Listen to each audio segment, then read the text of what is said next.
구원의 은혜를 기억하라는 제목으로 하나님 말씀 전하겠습니다.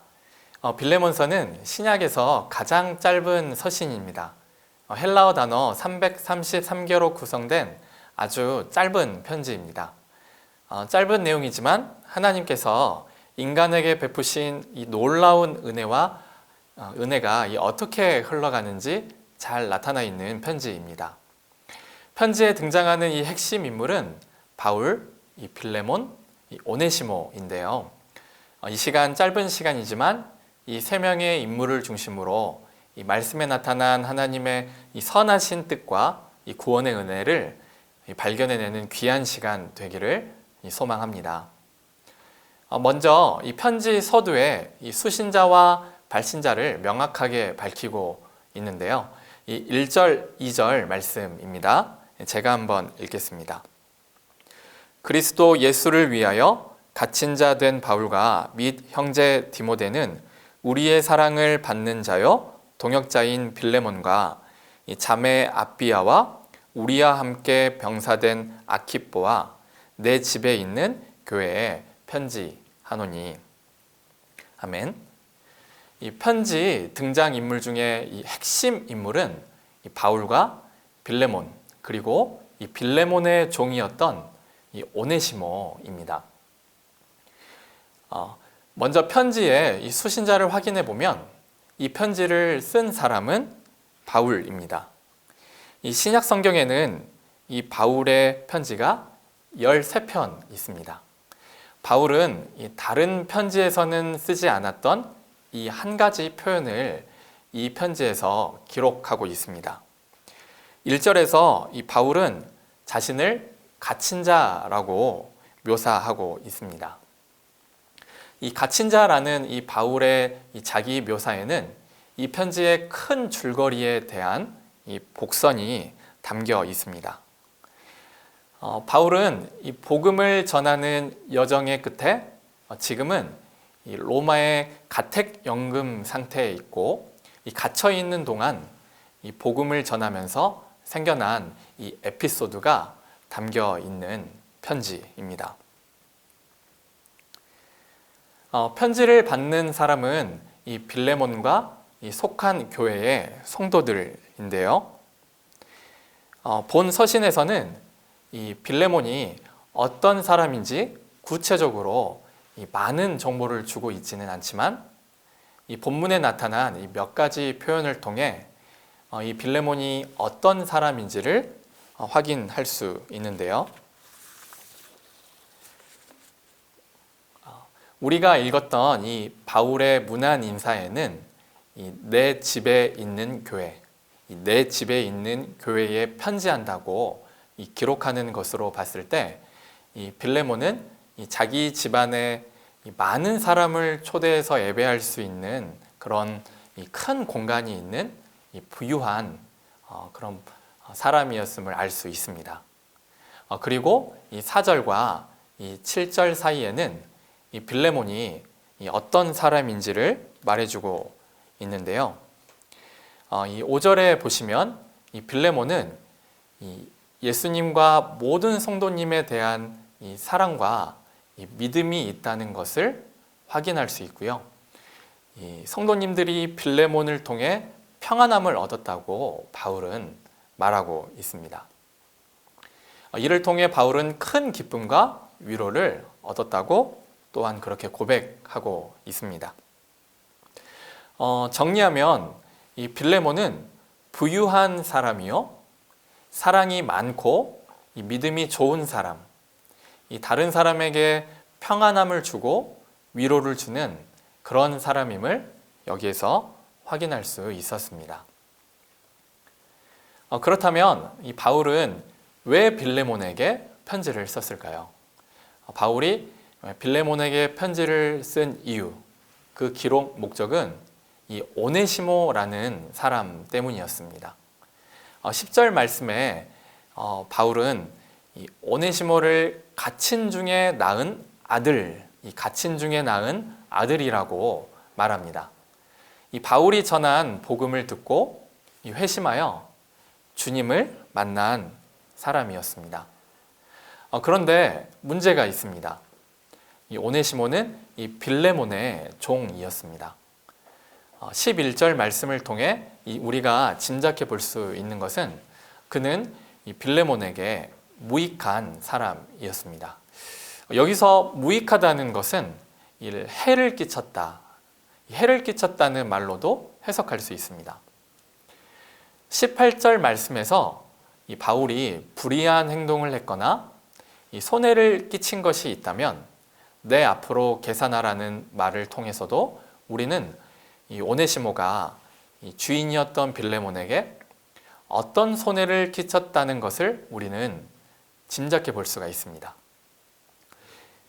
오네시모는 이처럼 주인인 이 빌레몬에게 잘못한 일이 있었던 것 같습니다. 해를 끼치고 도망치다가 옥중에 갇힌 상황이었던 것으로 우리는 유추해 볼 수 있습니다.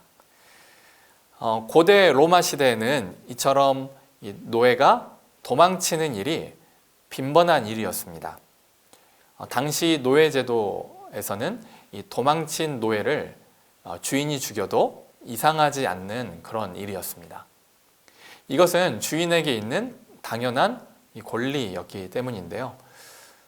바울은 이 문제를 해결하기 위해서 편지를 썼고 이 편지, 이 서신을 이 골로새 지역에 있는 이 빌레몬에게 이 오네시모가 직접 전달하게 합니다. 바울이 이 편지를 통해서 해결하기 원했던 핵심 내용은요, 16절에 나와 있습니다. 이 16절 말씀을 제가 읽겠습니다. 이후로는 종과 같이 대하지 아니하고 종 이상으로 곧 사랑받는 형제로 둘 자라. 내게 특별히 그러하거든 하물며 육신과 주 안에서 상간된 내게랴. 아멘. 바울이 빌레몬에게 간청한 내용을 정리하면 이렇습니다. 우리는 이 그리스도의 몸된 교회 안에서 모두 형제이니 오네시모를 용서하고 용납해 주시오. 바울과 빌레몬이 주 안에서 형제인 것처럼 또 바울과 이 오네시모가 주 안에서 형제인 것처럼 이 빌레몬과 이 오네시모 이 두 사람의 관계도 주종, 이 주인과 종의 관계가 아니라 형제 관계, 이 형제 관계다는 것입니다. 주 안에서 형제 관계임을 사도 바울은 말씀하고 있습니다. 이 시간 말씀을 마무리하며 결론 맺기를 원하는데요. 우리가 이 오늘 말씀을 통해 확인할 수 있는 것은 바울이 지금 사람을 변화시키려고 한다는 것입니다. 먼저 바울은 이 오네시모에게 기대하고 있습니다. 이 과거의 모든 잘못을 청산하고 신실한 그리스도인이 되기를 기대하고 있습니다. 또한 이 바울은 이 빌레몬에게도 기대하고 있습니다. 이 당시 해를 끼친 노예에게 마땅히 쓸 수 있는 권리를 쓰지 않고 이 오네시모를 용서해 주기를 기대하고 있습니다. 여러분, 이 사람이 변화되는 것은 정말 어렵습니다.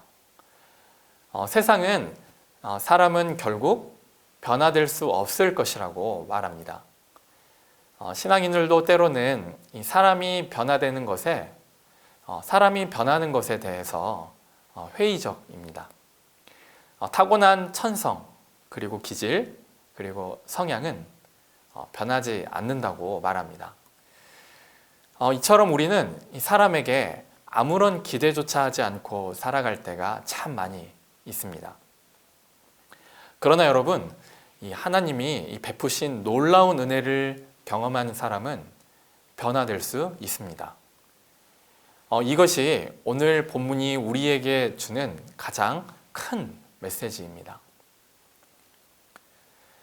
믿음의 공동체 안에서도 전혀 변화되지 않을 것 같은 그런 사람들이 있습니다. 주변 사람들에게 해를 끼치고 또 자기 중심적으로 그렇게 말하고 행동하는 그런 사람들을 주변에서 우리가 자주 발견하곤 합니다. 그리고 나 자신에게서도 이러한 모습을 발견합니다. 여전히 변화되지 않을 것 같은 그런 옛 습관들, 그리고 이 옛사람의 모습들, 이 구습을 쫓아 살아가는 우리의 또 나의 모습들이 분명히 있습니다. 그러나 여러분, 우리는 이러한 이 마음의 고민과 또 번민과 이런 어려움 속에서 반드시 기억해야 할 것이 있습니다.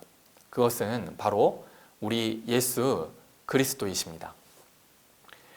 우리는 이 변하지 않는 세상, 이 변하지 않는 사람, 이 변하지 않는 나 자신을 보며 실망하는데 우리의 소중한 시간과 에너지를 허비하지 않아야 합니다.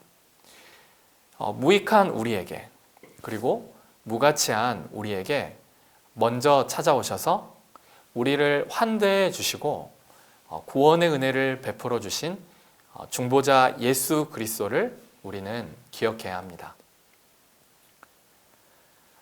우리는 주 안에서 이 하늘 시민이 되어 살아갈 수 있는 그 은혜를 입은 자들입니다. 그 은혜를 생각하면 우리는 감사하지 않을 수 없습니다.